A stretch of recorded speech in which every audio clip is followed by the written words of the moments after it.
Welcome to the Master Cars Pro channel. Today we'll talk about the problems and weaknesses of Volvo V90. To anyone familiar with modern Volvos, it should come as no surprise when the covers were taking off this sharp-looking V90 in 2016. After all, the time of the utilitarian estate had long since given way to the area of the lifestyle estate. Modern Volvos are designed to appeal to celebrity vloggers, not antique vloggers. Based on the luxurious and upmarket S90 saloon, the V90 takes all that we expect from the Swedish firm: the premium feel, the high-tech efficiency, and the unquestionable reputation for safety, and adds in abundant style for more weekend fun. There's also a raised up and more rushed four-wheel drive cross-country version for mild off-road use. To say it's stylish doesn't really do it justice. For a large estate, it's extremely handsome. If anything, it gets even better the more of it you explore. It makes those previous utilitarian estates seem distinctly old-fashioned. One thing it hasn't dismissed, though, is Volvo's reputation for safety, which continues in this car with a whole host of innovative high-tech kit. Under the bonnet, the engine choices are a pair of 2.0-liter diesels, D4 and D5, and a couple of 2.0-liter petrols, T4 and T5, along with the powerful petrol electric plug-in hybrid T8. The V90's 232 bhp D5 diesel engine uses a clever compressed air system to help the turbocharger kick in more promptly, although it still isn't quite the equal of the equivalent Mercedes E220D. The lower-powered 187 bhp D4 isn't as quick, but it has enough show to cope with the V90's bulk and is more economical. Both engines can be a little gruff when cold, and the 8-speed automatic gearbox is a little too hesitant. The 385 bhp T9 as a petrol electric hybrid that's extremely quick to accelerate and shuffle between power sources easily. There's also a 187 bhp T4 and a 247 bhp T5 for petrol engine lovers, the T5 being the better of the two because the T4 is a little down on low rev torque.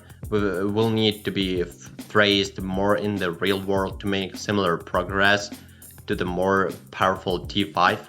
For 2020, Volvo added mild hybrid technology to the V90's engines. The system combines a 48V battery with an integrated starter generator and energy recovery system, capturing kinetic energy during braking or casting, and using it to boost overall efficiency.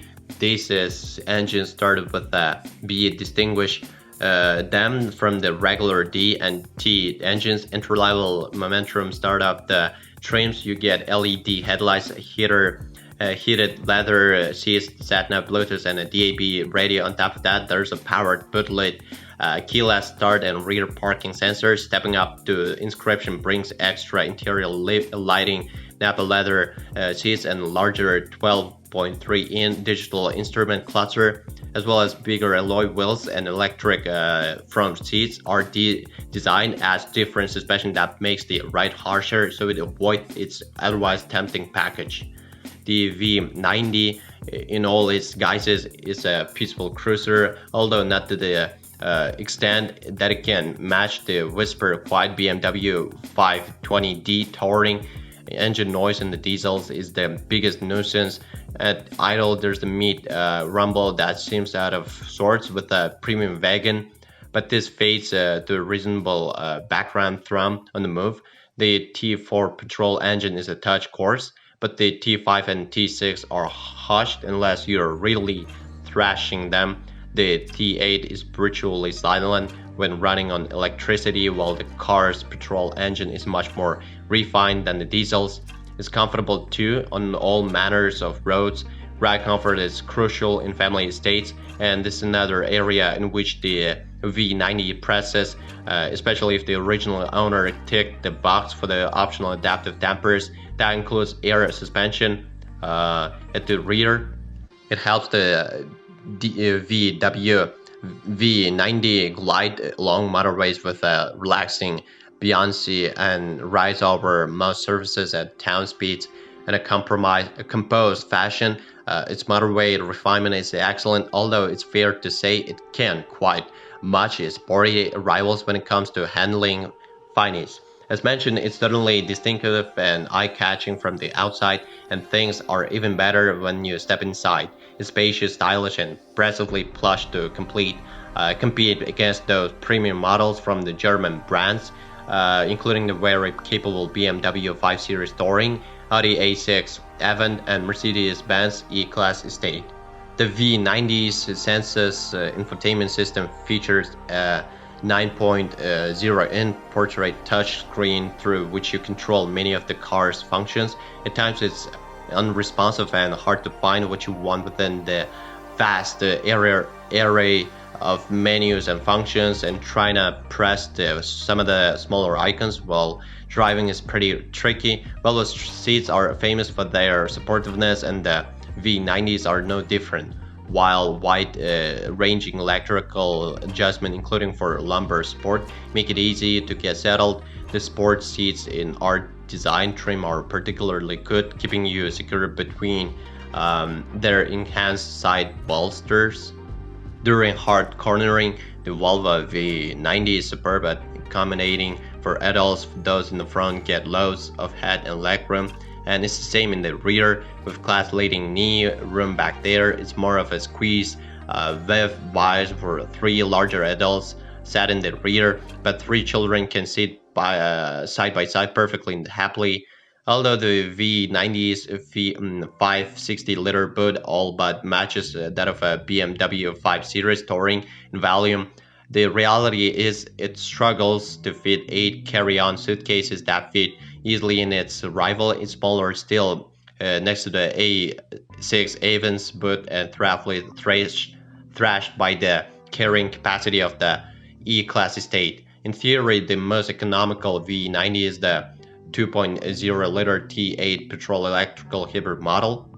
This has a combined fuel consumption figure of 141.2 mpg under the older NEDC test, with a correspondingly impressive 46 grams per kilometer CO2 emissions figure.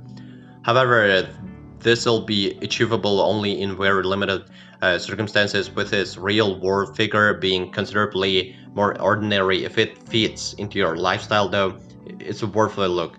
The 2.0 D4 diesel engine helps the V90 to achieve a combined average of 62.8 mpg under the NEDC test and 50.4 mpg under the newer and more realistic WLTP test, and 119 grams per kilometer, while the more powerful 2.0 D5 has figures of 57.6 mpg under the NEDC test and 43.5 mpg under the newer and more realistic WLTP test, and 129 grams per kilometer. More cars registered before 1st April 2017 will have road tax bills significantly lower than for those registered after that day, especially for examples that cost more than £40,000 when new. This is because they will attract an extra VAT charge that'll need to be paid until the car is over 6 years old. Current charges are £150 a year for the standard VAT and £325 a year for the supplementary luxury tax.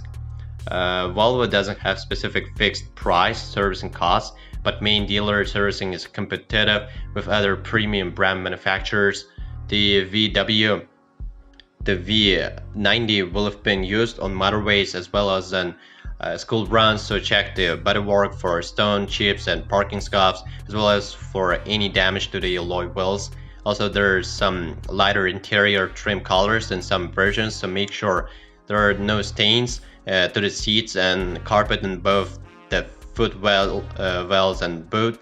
Volvo is presently in the process of recalling around 70,000 cars in the UK fitted with a 2.0 liter diesel engine. However, potential engine fires, there isn't a fix at the moment, so owners are being told to pay attention to any unusual smells coming into the interior. If the engine warning light illuminates, or if the engine hesitates under acceleration. A problem was found with the vehicle connectivity module VCM that sends location information to the emergency services after a collision. It applies to cars constructed between 23 September 2016 and 30 October 2018. Any Volvo dealer should be able to perform a software update to fix the issue. There have been a couple of recalls for airbags that might not deploy correctly during a collision. The first is due to airbags that don't meet the required specifications and for fitted to models produced between 24 March 2016 and 30 October 2018. The second is for the retaining bolt on the curtain airbag. It could break and reduce the level of protection the airbag can provide. This recall affects certain V90s built between 21st November 2016 and 1st March 2017. This generation of V90 has done rather well in our most recent reliability survey, managing to secure a 4th place, finishing the executive car class. That consisted of 22 models. Volvo as a brand finished in 11th place out of 31 manufacturers in the same survey. The V90 is a big car, and if you're planning on using it as an estate, then you may need the extra performance of the D5 diesel engine. Don't discount the D4 if you can stretch to a D5 though. For most situations we think it'll be fine. The T98 petrol electric hybrid is rare and expensive, and the T5 isn't that common either. You'll find many more T4 petrols around, but they're still a lot more costly than a diesel equivalent, so only makes sense if you don't cover many miles. Entry-level Momentum trim makes most sense to us because you get all the equipment you'll need without having to spend too much. Inscription is a little more luxurious than our design, sportier, but unless these two trim levels can be found for a similar amount to a Momentum car, they're not worth paying extra for. The V90 runs head-to-head with one of our favorite cars, the BMW 5 Series Touring. Here's a model plush and sophisticated enough to take on just about any car it chooses. It's spacious, brilliantly appointed inside, and great to drive with a range of quiet and efficient engines. Our only criticism is that you have to add optional adaptive dampers to make it handle and ride as well as we know it can. The Mercedes-Benz E-Class Estate has a range of strong, smooth engines too, as well as a supple ride and a generous amount of standard equipment. It's not quite as good to drive as the BMW, but it's strong contender with a vast boot, so it's a good use proposition. The Audi A6 Avant offers an excellent ride and handling balance and comes with plenty of standard equipment. It's also extremely refined and comes with a high quality interior and a large boot. Well, if you are the owner of this car, then please describe the problems that you had to face during the operation of the car. Perhaps it is your feedback that'll help viewers when choosing a car. That's it for today. Thanks everyone for attention. It isn't much work for you to subscribe to the channel. See you soon.